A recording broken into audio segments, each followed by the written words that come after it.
ఉమ్మడి నెల్లూరు జిల్లా గూడూరు నియోజకవర్గంలో గుండ్లపాటు కొనసాగుతుంది. ఈ ప్రజలు గూడూరు తూర్పు జిల్లాలో కొత్త జిల్లా కేంద్రంగా ఏర్పాటు చేయాలని దీర్ఘకాలంగా కోరుతున్నారు.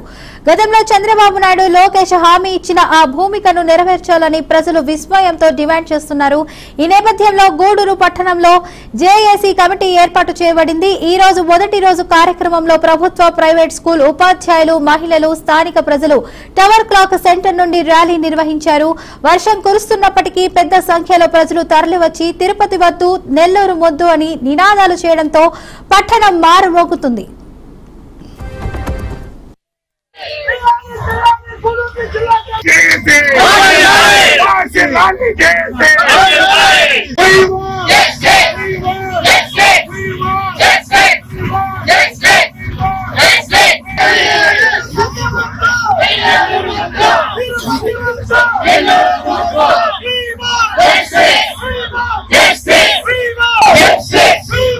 ఈ రోజు గూడూరుకు తీరని అన్యాయం జరిగింది.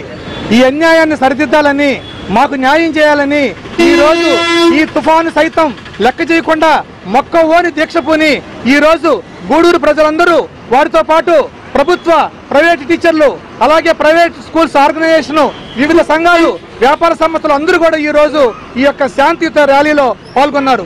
దీనికి కారణం ఒక్కటే, మా నినాదం ఒక్కటే, మా అజెండా ఒక్కటే, మా జెండా ఒక్కటే. గూడూరును జిల్లా కేంద్రంగా చేయాలి, లేదా ఈ గూడూరును దిక్కుమాలిలాగా చేయకుండా ఈ గూడూరును పూర్వం మేము ఏ జిల్లాలో అయితే ఉన్నామో అదే నెల్లూరు జిల్లాకి ఈ గూడూరును కలపాలని మేము ఈ సందర్భంగా కోరుకుంటున్నాం. ఎందుకంటే ఈ రోజు గూడూరు తిరుపతి జిల్లాకి 100 కిలోమీటర్ల దూరంలో ఉంది.